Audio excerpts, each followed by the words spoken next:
and came out. Certainly, a defense stood out, holding a team like that type of an offense with that type of firepower to 6 points. Thought it was really impressive the way they communicated with passion, flew around, made some great plays. Thought Justin Herbert, the offense, made a lot of big plays, mostly in the passing game. Running game was inconsistent, but had a lot of bright moments as well, and had a chance to take the momentum of the game, lost it, then got it back and did it. So overall, pretty solid performance, and looking forward to getting better. Questions, please. Front left here, James.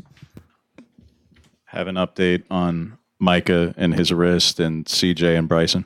Well, it looks like Micah hurt his arm. Obviously, he hurt his arm. The severity of it, we'll know. I mean, but it's a pretty good shot. It's everyone saw it on film. He took a pretty good hit there when he had his hand planted in the ground, so we'll know. CJ was more of a stinger. I'll update you on Mike as soon as I get it, guys. I just don't have all the info right now. CJ was more of, he got hyperextended, and so he just wanted to get full strength back in his arm. By the end of the game, he was back to full strength. I think Bryson got nicked up, but it wasn't too serious towards the end. And if I'm missing somebody, please let me know. But I think that's it right there. All right, AJ. Coach, you had, I think it was 6 sacks, 9 tackles for loss today. Talk about the play of the defensive line and how you were able to put pressure on that team today. Well, it was key. We felt to win this game, we were going to have to take control of the line of scrimmage. And all those guys up front, the defensive line, the outside linebackers, even though we brought some pressure and had some movements or whatnot, a lot of the pressure was caused just by 3- and 4-man rushes. So felt they worked edges well. They went speed to power well, used their hands like they had been doing all week, just spent 2 weeks working on technique and fundamentals. And it showed up and put a lot of pressure on their quarterbacks. And sometimes they scored it out of there and got some yards, but other times our guys got them on the ground. And it was one of the biggest determining factors in today's defensive performance. Front left right here, Matt. You mentioned the offensive inconsistencies. How exciting, though, is it knowing that you won a game by 28 points and you kind of feel like you could have put up 3 or 4 more touchdowns even if you played clean? Yeah, the one that was disappointing was the one down there in the tight red zone. We had a miscommunication down there tight and then settled for a field goal. Thought we'd go for it if it was 4th and 1. If it was 4th and 3, make it a 3-score game. Then we missed a field goal as well. So that was disappointing because that really, if they come back and score, it's a 1-score competition, and we're giving them the momentum back. So excited about the explosive plays, excited about some of the answers. They probably played a lot more bare than we expected them to do, covering up the guards and the edges and then putting a guy over the behind the nose tackle as a zero technique. Felt that it's a short yardage and goal line stuff. They jumped into some of their gap 8 stuff, trying to out-gap you, outnumber you. And when we handled it well, it was successful. When we didn't, it showed up as well. So there were some inconsistencies, but, overall putting up close to 500 yards of offense and getting, over 50% on 3rd down. There's a lot of bright spots and a lot of stuff to build off of. Second row right here on the left, Eric. Despite the inconsistency, some really big plays in the passing game in particular. How long had you been waiting to use that Flea-flicker and then just the pleasure of how you did passing? We worked the Flea-flicker in the backyard with those 2 guys right there, my 2 sons, all the time. That's I'm glad the old school in here could appreciate the old school Flea-flicker. That's it doesn't show up that much anymore in football, but it looked good. It looked good when we practiced it. We've been practicing it for a while and felt that we our guys were doing a good job getting off press coverage, and we were starting to get some movement up front and run the ball better. So we felt we could capture the eyes of the secondary and catch them maybe losing sight of their luggage and get behind them. Tremendous job of executing it, protection, great job by Jawan Johnson and Justin Herbert. The throw itself, the route, the catch, everything was just done, executed at a really high level. Front left here, James. To the big picture, I know there's higher aspirations, Mario, but you are now officially North Division champions. You know that you're headed to Santa Clara in a few weeks. There's still games to go, but to reaching that first goal and milestone that you set out for this program for this season. It is, and it's something that we recognize in there because you have to. We know where we were 3 years ago upon arrival, this great privilege and opportunity that we've had. We knew the work that it was going to take to progress, and we're progressing. And the biggest goal of the week was to be 1-0. It just also happens to coincide with, a Pac North,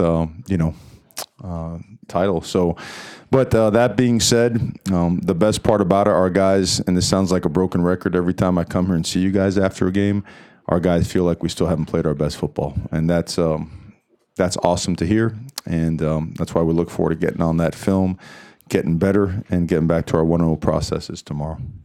Back left 3. Marcus Mariota was amongst everyone on the sidelines tonight, as well as a few of the other former Ducks. How cool is it for you and for the team to have some of those guys come back and watch you guys clinch the Pac-12 North? Well, I could always tell when he's in town because it's the loudest the crowd ever gets by far, more than any touchdown, any sack. I mean, they go. So when the crowd goes nuts, I know he's there. I think that's the best thing that we can have happen for the program. I think it's the best thing that could happen for alumni. There is nothing, I mean nothing like being a player and seeing not only all the greats, but seeing just family members, former Oregon Ducks, coming back and being around the program. I could just tell, as a player, I loved it to have those guys just sitting, right there, just looking right over your shoulder, and you understanding and realizing that those jerseys that we're using, we're borrowing those things, right? We're upholding the legacy of those that came before us. So I love it. Want to continue to invite them and see it much more. I think it's you want to talk about priorities that we have? That's one of the top priorities that we have as a program is keep bringing these men of Oregon and the women of Oregon as well, play the other sports, to just keep coming back and being around and make this thing stronger and tighter, because that, in essence, that's what makes it a great experience, and all these guys and student athletes deserve that. Middle, Tyson. Just kind of following up on that, what sort of relationship do you have with Marcus? And, you've been here for a few years now, and this is, he's come back several times, but just what's that relationship been like for you, kind of fostering? I'm a big fan of the guy. I mean, I love ball. I saw him play from afar, and I've had the opportunity to meet him a couple times. I respect people's privacy, man. I don't like to crowd them or whatnot, but it's been a privilege to have gotten to know him a little bit and had the chance to speak with him a couple times.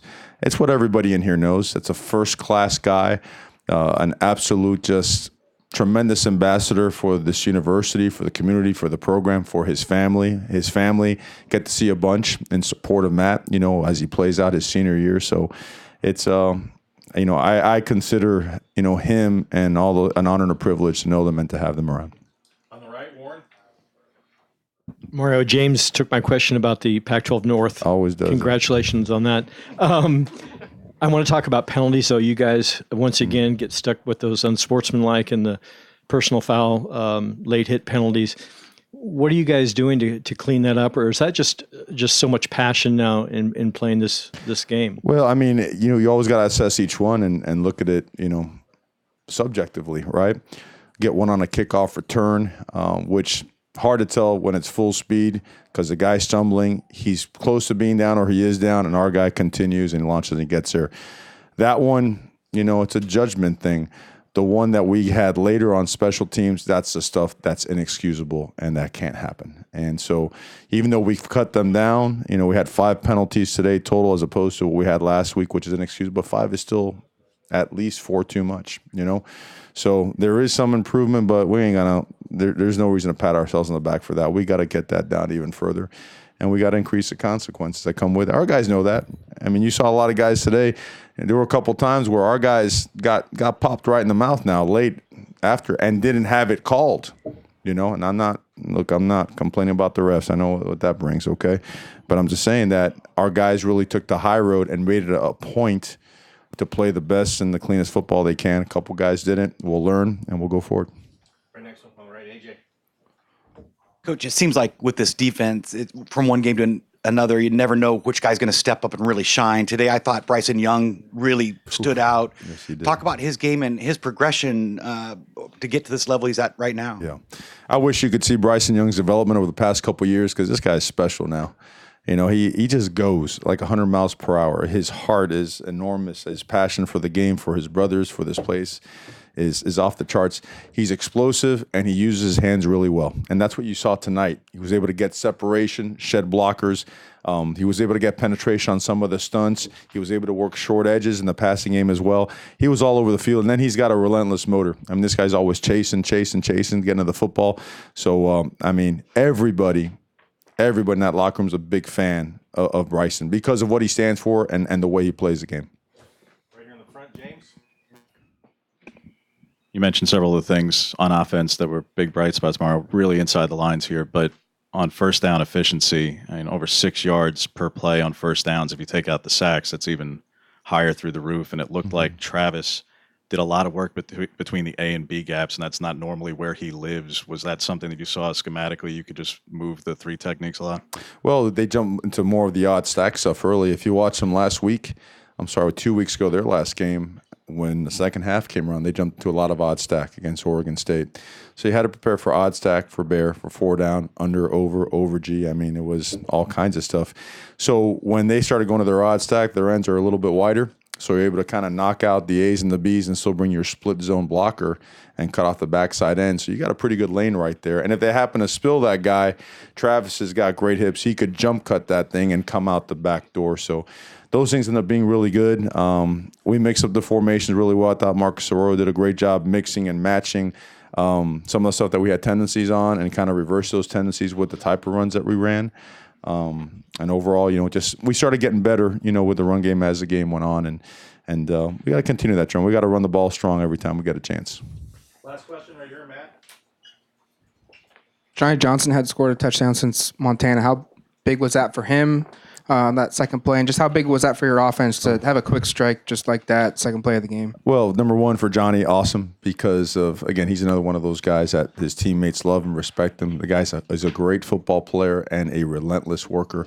And I think when you hit a play like that early on, it makes that defense back up. You create a little bit more of a cushion. Now, they were still pressed, and doing a bunch of stuff, but we still were able to find a little bit of some cushion there, like on Red's screen pass, due to a play like that, kind of sent, that's kind of like a warning shot across the bow when you go right away and you take a shot deep and you hit it. Very happy for him and really got the momentum going in our direction. Thank you, Coach. Okay, guys, thank you. Have a good night.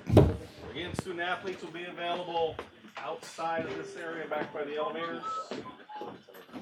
Probably. Tidal wave. I know if it was mine and I forgot, I'd be like,